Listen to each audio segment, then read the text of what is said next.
Thokozani. Okhulumayo ugogo uVulindlela. Ugogo uVulindlela umuntu osebenza ngabantu izimo ezahlukahlukene. Ugogo uVulindlela utholakala eNaturena lapho indumba yami ikhona. Ugogo uVulindlela isikhathi njengamanje ngisebenzela khona endumbeni yami.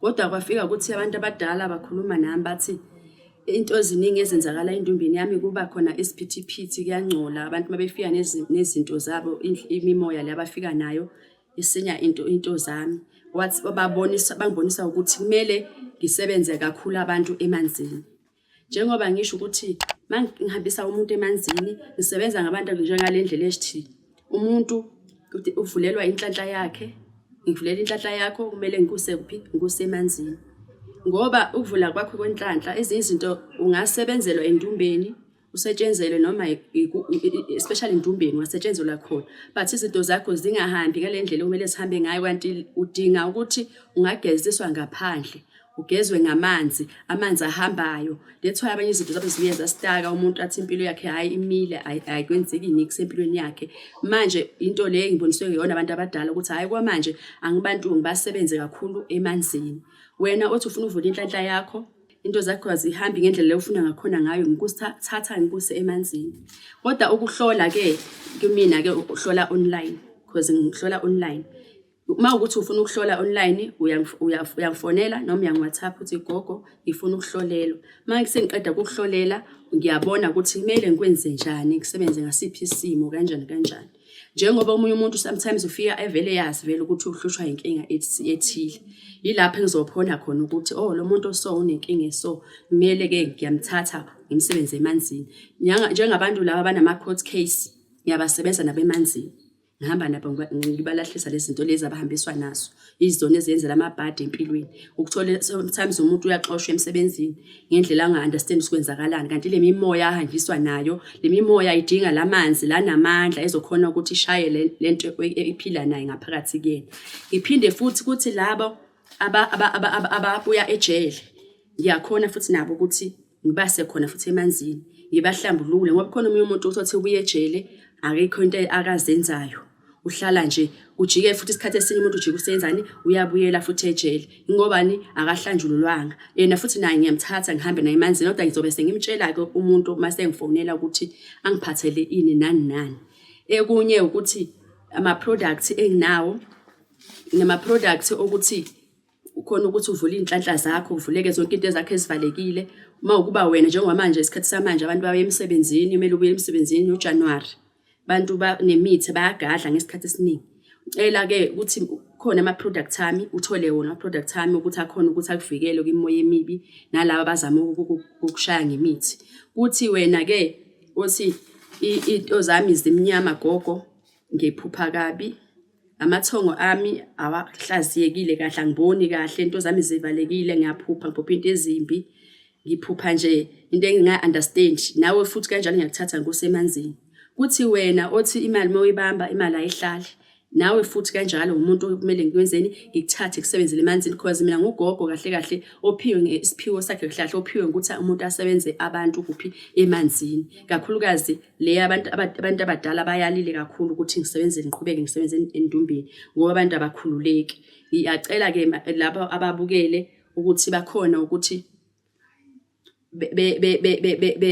bengilandelele bekhona ukuthi bekhona ukungifonela mayivela inamba lapha ku screen bekhona futhi ukungi-WhatsApp umuntu mayedinga ukubuza kabanzi understand kabanzi ukuthi gogo uma ukuthi awuchazeleka kanga kahle lapha mangikhuluma okunye ke ngithola ngikhona nanensipho ama products ami insipho yezitha insipho futhi yokuthi inhlanhla yovula amafutha okuvula inhlanhla zakho amafutha okulwa nezitha njengoba nisemsebenzini ke ukhona abeza nento ezimbi uyakhona ukuthi uzivikele kulezo zinto ezinjengalezo ukhona ukuthi ulwe nale mimoya ehluphayo nabantwana isikhathi esinabalala kabuhlungu ebusuku lawo mafutha lawo futhi ayakhona futhi ukuthi ukhona uwasebenzisa for ebantwaneni ukuthi bakhona ukulala kahle ebusuku iphinde futhi ngithi kulabo abathi imoto yakho maybe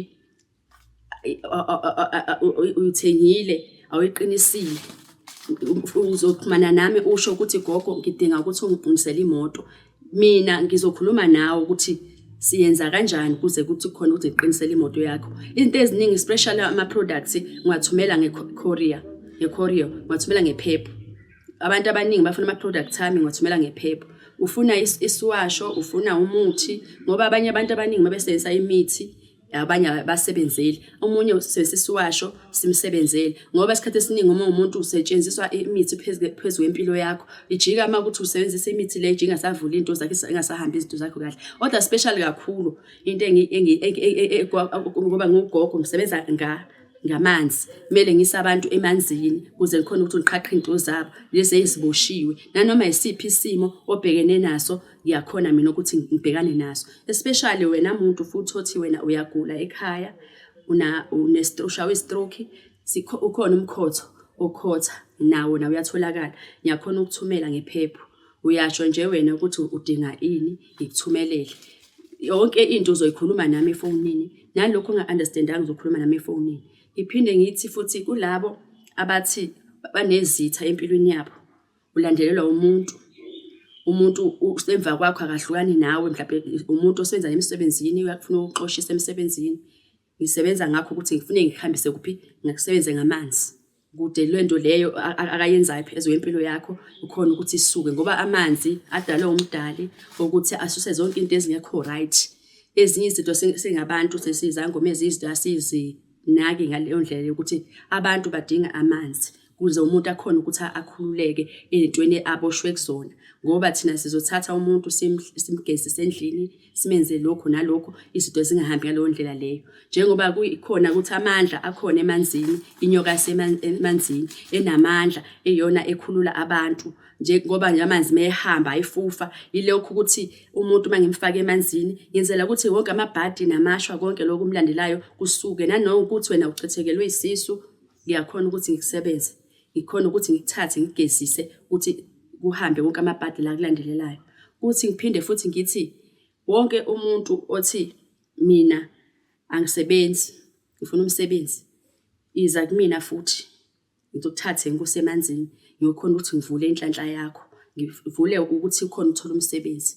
Uyasebenza but awuboni kwenzakalani empilweni yakho, wena uhlezi kade uzama ufaka ama-CV awutholi umsebenzi, akwenzakali lutho empilweni yakho, awusazazi ukwenzakalani. Iza kugogo, ugogo asebenze ngawe, ngikusemanzini, ngiyokuklina, ngiyokugezisa, ngiyokususa zonke le zinto abakufake zona isikhwakhalala. Nalaba bavaliwe ngokomoya nabo kanjalo futhi ngiyabasebenza futhi emanzini ukuthi ngikhona uvule ukuthi ngivule into zabo, ivule konke lokho kuvalekile empilweni zabo, ngoba amanzi wona avula yonke into empilweni, aqhaqha zonke izinto empilweni. Nanoma uzwa ukuthi khona lento ehleze emahlombe akho, khona ukutete emva kwakho, ngiyakuthatha ngihamba nawe ngikusa lapho emanzini. Kuba ngisebenza ukuthi lo moya ohlezi kuphe kwakho oyenza ukuthi uvilaphe, ukhathale, ungafuni nokwenzani, ungafuni ukusebenza. Uma uthi usemsebenzini uyadinakela nangabantu, ngikusemanzini ngiyakuthatha ngikuse emanzini. Njengomuntu njengoba ngitshilo ukuthi mina ngumuntu wamanzi, ogogo bami abaphila ngaphansi kumina bathanda kakhulu amanzi. Njengoba befikile kumina ukubonisa ukuthi lento ekade ngisebenzisa endumbeni, ngisebenza endumbeni, bayayivala kwamanje, izobuye ngiyivule indumba yami, bazosho bona isikhathi sesifikile ukuthi manje sengayivula ke manje, ngoba ngihamba ngomoya, angizihambeli ngokwami. Ngizwa mina abantu abadala mabekhuluma nje ukuthi bathi ngenze ngale ndlela kumele ngenze ngayo. Ngicela ke abantu bakithi ke noma yiphi inkinga onayo ukhulume nogogo, nanoma khona mhlawumbe lokho engakubalanga, mina nizokhuluma nami, nikhulume nami ku-WhatsApp noma efonini, ngichazele ukuthi okay i-situation yakho so ngizokusiza ekutheni ukwenze 1 2 1 2.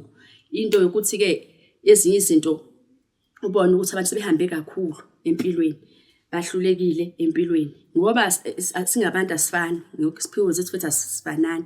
Omunye umuntu engakuthinta kusebenza into zakhe zingahambi kahle, uma ufika kulowo muntu loyo ufika into zakho zilunge. Ilento ukuthi umuntu uma umuntu awumelanga ugive up empilweni, uphela amandla, kumele usukume ume. Nanoma bebaningi abantu sebegebenga abantu, abaningi inyanga esigebenga abantu sebenalo ithemba lokuthi abantu bayasasizakala na esangomeni. Bathi wena ungabe nakuthi ube nokunyanza ama umbona, wena nje imizwa yakho mayithi iza kumina, sihambe siye kusokusebenza, ukhulume lokho esifubeni sakho, naye lokuthi nakhona usuke uthunyelele idlozi kumina ukuthi kumele uthintwe yimina ukuze khona ukuthi ngivule into zakho ukuthi siqhaqheke khona ukuhamba ngendlela ekahle. Ngiyabonga-ke balaleli bantu basemakhaya abangilalele, abangibukele, abangilandelelayo. Ngicela-ke ukuthi njengoba ngishilo ukuthi kwi-screen ngizothola inamba yami khona ukuthi nifone nami, nikhulume nami. Thokozani. Sada nawe.